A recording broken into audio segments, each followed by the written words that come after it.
पड़ोसन से मांग कर 1 रुपया मत चढ़ाना। शिव महापुराण की कथा बड़ी विचित्र कथा है।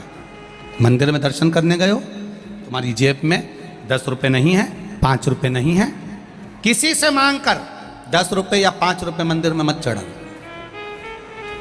हम तो आपसे यहां भी कहेंगे, शिव महापुराण की कथा में भी आओ, तुम्हारे पास चढ़ाने के लिए नहीं है, तुम अपनी पड़ोसन से मांग कर बिल्कुल मत चढ़ाओ, बिल्कुल मत चढ़ाओ।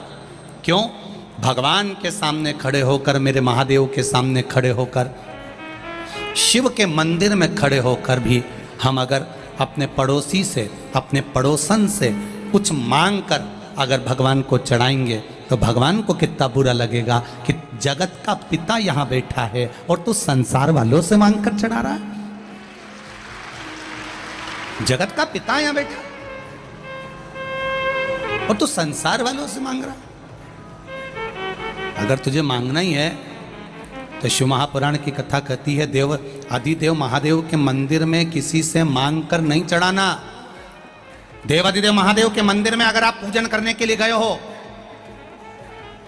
भगवान शिव के मंदिर में अगर पूजन करने गए हो, तुम्हारी थाली में अगर कोई सामग्री कम भी है चलेगी, पर पड़ोसन की थाली में से उठाकर मत चढ़ाना। शंकर जी कहते हैं, फूल नहीं है मुझसे ले लो, बेलपत्र नहीं है मुझसे ले लो, धतूरा नहीं है मुझसे ले लो। शंकर जी कहते हैं, मेरे ऊपर चढ़ी हुई सामग्री तुम वापिस धोकर मुझे चढ़ा दो, पर किसी से मांग कर मत चढ़ाना, क्योंकि मैं दूंगा तो ज्यादा दूंगा।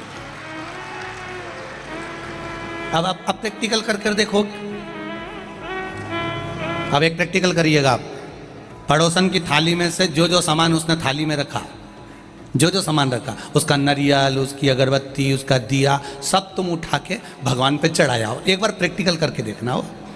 अब पड़ोसन का मुंह देखना, फिर तुमने तो उसकी थाली में से उठाकर चढ़ा दिया, अब उसका मुंह देखो तुम जरा जोरदार।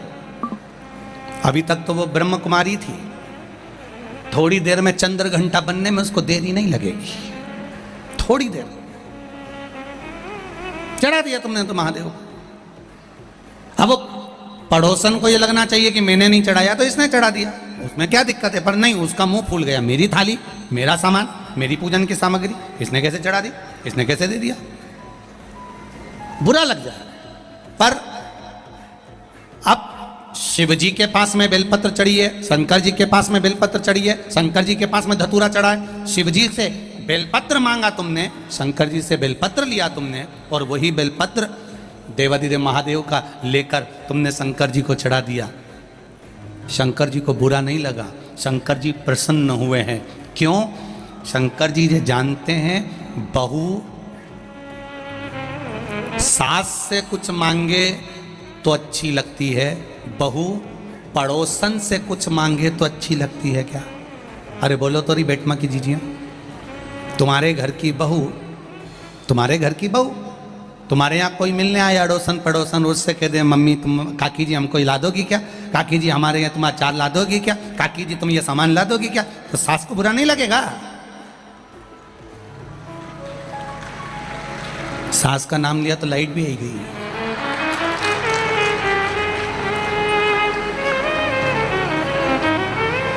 जरा विचार करिए आप, थोड़ा स्मरण करिएगा। घर की बहू, घर के बच्चे, घर के बेटा बेटी अपने घर के लोगों से मांगेंगे, माता पिता से, सास ससुर से, वृद्ध से, बुजुर्ग से मांगे, अच्छा लगेगा। पर वही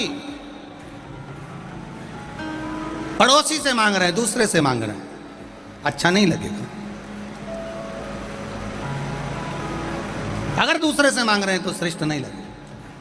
मेरा महादेव भी ऐसा ही है, मेरा देवादिदेव महादेव भी यही कह रहा है, मांगना है मुझसे मांगो, मुझसे।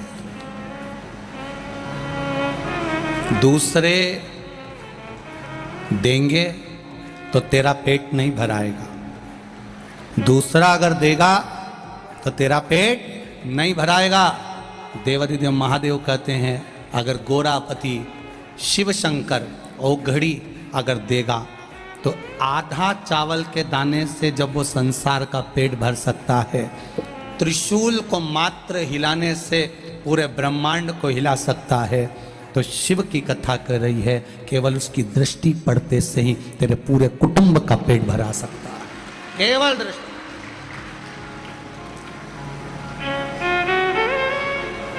भोलेनाथ दया करना, मैं तेरे भरोसे हूँ, मेरे बाबा दया करना, मैं तेरे भरोसे हूँ ना। शिव महापुराण की कथा कहती है कष्ट है शरीर में, रोग है शरीर में, ताप है शरीर में।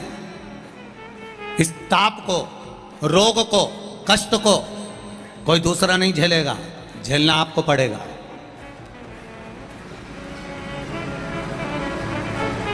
झेलना आपको पड़ेगा। शिव महापुराण की कथा कहती है जब ताप आपको झेलना है, कष्ट आपको झेलना है, रोग आपको झेलना है, तो भजन भी जम के बोलो, जरा जम के, आपको ही करना है। कोई दूसरा तुम्हारे हिस्से का भजन नहीं करेगा, कोई दूसरा नहीं करेगा, आपको ही करना है।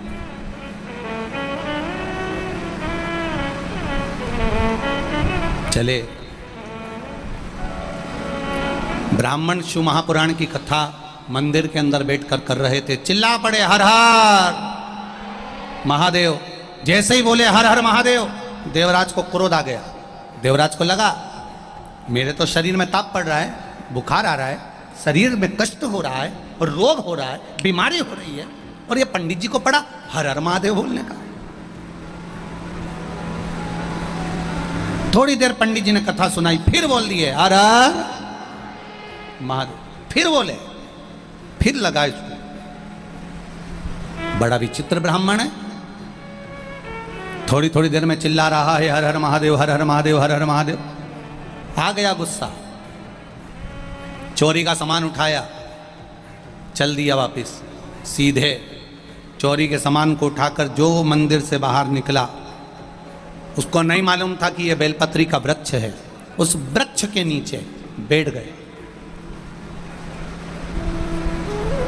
बेलपत्र के वृक्ष के नीचे बैठा। स्मरण उसकी चित्त वृत्ति में नहीं आ रहा है कि ये मैं कहां बैठा हूं। उसके तो शरीर में ताप पड़ा हुआ है, चोरी के धन को छुपाया हुआ है, और लेकर बेलपत्री के वृक्ष के नीचे जाकर बैठ गया। अब बेलपत्री का वृक्ष कोई साधारण सा अगर वृक्ष हो तो चल जाए। मेरे शिव जी की प्रियता है बेलपत्र, शंकर भगवान की प्रियता बेलपत्र। पहले भी कथा में कहा, फिर कहते हैं, जिस व्यक्ति के जीवन में धन, संपदा, वैभव, सत्ता, लक्ष्मी की थोड़ी भी कमी दिखती हो, उसको बेलपत्री के वृक्ष का पूजन चालू कर देना चाहिए।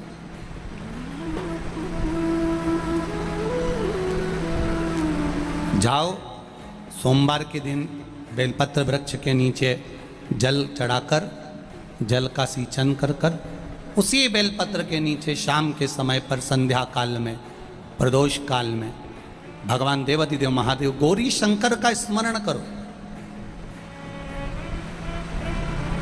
बेलपत्र की जड़ की ओर, बेलपत्र की तना की ओर, बेलपत्र के वृक्ष की ओर तुम्हारा मुख हो। कोई आसन नहीं, कोई आसन नहीं, केवल बेलपत्र के वृक्ष की ओर तुम्हारा मुख हो। जहां बेलपत्री का वृक्ष है उसके नीचे बैठकर, उसकी छाया में, उसकी ओट में पंचाक्षर मंत्र नमः शिवाय, या फिर षडाक्षर मंत्र ओम नमः शिवाय, या फिर श्री शिवाय नमस्तुभ्यम का स्मरण कर कर अपने हृदय की बात गौरी शंकर से महादेव से कहे। शिव महापुराण की कथा कहती है 7 दिनों में एक दिन सोमवार का ऐसा होता है जिस दिन 33 कोटि देवी देवता बेलपत्री के वृक्ष के नीचे बैठकर भगवान शंकर और पार्वती का स्मरण करते हैं और शिव पार्वती उनकी झोलियां खुशियों से भरते हैं। देवता भी जिनका भजन कर रहे हैं वो बेलपत्री के वृक्ष के नीचे। लक्ष्मी, मां लक्ष्मी भी बेलपत्र के वृक्ष के नीचे निरंतर विराजमान होती है। और आप लोगों से एक निवेदन और करना चाहेंगे, ये मनुष्य का शरीर जब तक रहे, ये मानव की देह जब तक रहे, जिंदगी में एक बेलपत्री का वृक्ष अपने रहते रहते कहीं पर भी लगाना, उसको बड़ा करना, उसको बड़ा कर कर जैसे अपने बच्चे को बड़ा करते हो ऐसे लगाकर बड़ा कर कर महादेव से कहना कि मैंने अपनी जिंदगी में, मैं मर भी जाऊं, मेरे प्राण छूट भी जाएं, मेरे जाने के बाद मेरे घर के लोग एक लोटा जल चढ़ाएं ना चढ़ाएं, बेलपत्री चढ़ाएं ना चढ़ाएं, पर ये वृक्ष मैंने बेलपत्री का लगा दिया, अगर मैं मर भी गई तो मेरे मरने के बाद भी मेरे हाथ की बेलपत्र महादेव को चढ़ती रहेगी, महादेव को प्राप्त होती रहेगी। लगाओ, एक बेलपत्री के पौधे को छोटे से बड़ा करो, बड़े से बड़ा करो, बड़े से बड़ा करो, और बड़ा करने के बाद उसको कहीं तुम्हारी मर्जी पड़े जहां, उस बेलपत्री के वृक्ष को लगाओ। चले भी गए तो तुम्हारे हाथ का लगा हुआ बेलपत्री का पौधा, तुम्हारे हाथ की वो बेलपत्र देवादिदेव महादेव को चढ़ती रहेगी। चले भी गए कि क्या ले जाओगे, क्या लाए, तुम कहना मेरा पुण्य मेरे साथ में जाएगा, मैंने जो दान करा, मैंने जो पुण्य करा, मैंने जो सत्कर्म करा, सावन के महीने में, अधिक मास के महीने में, चतुर्मास के महीने में मैंने अगर किसी भूखे को भोजन कराया, एक गिलास पानी पिलाया है, मैंने अगर किसी रूप में भी किसी की सहायता करी है, वो पुण्य मेरा मेरे साथ जाएगा, वो किसी दूसरे के साथ नहीं जाएगा। हमारा करा गया कर्म हमारा। बाणासुर शिव का उपासक, एक काम था उसका, बाणासुर का, एक बेलपत्री को शंकर भगवान पर समर्पित करता था, एक बेलपत्र शिव को समर्पित।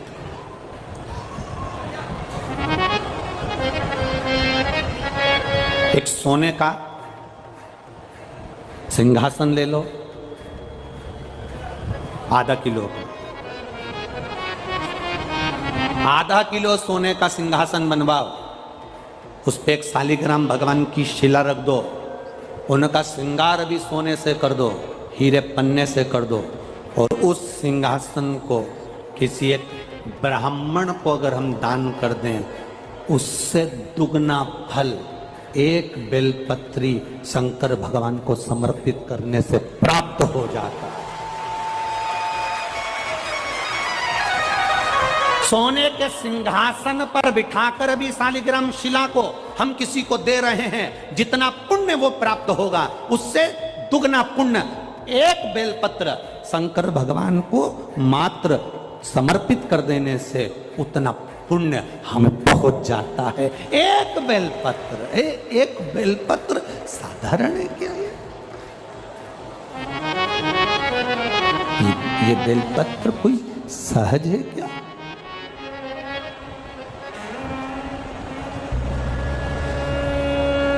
चौसठ देवियां, योगनियां, ब्रह्मा विष्णु महेश, 33 कोटि देवी देवता सब इस बेलपत्र के अंतर्गत विराजमान है।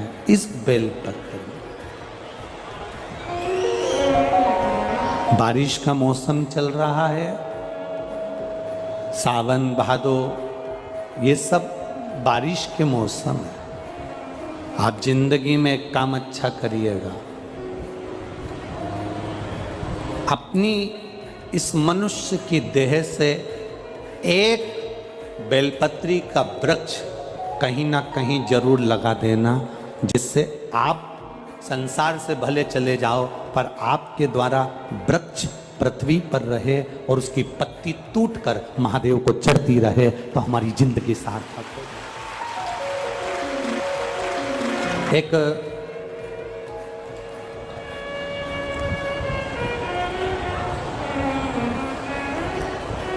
उज्जैन की एक संस्था है अवंतिकापुरी की, अनाज तिलहन व्यापारी संघ उज्जैन अवंतिकापुरी, जिसके अध्यक्ष हैं श्री गोविंद जी खंडेलवाल।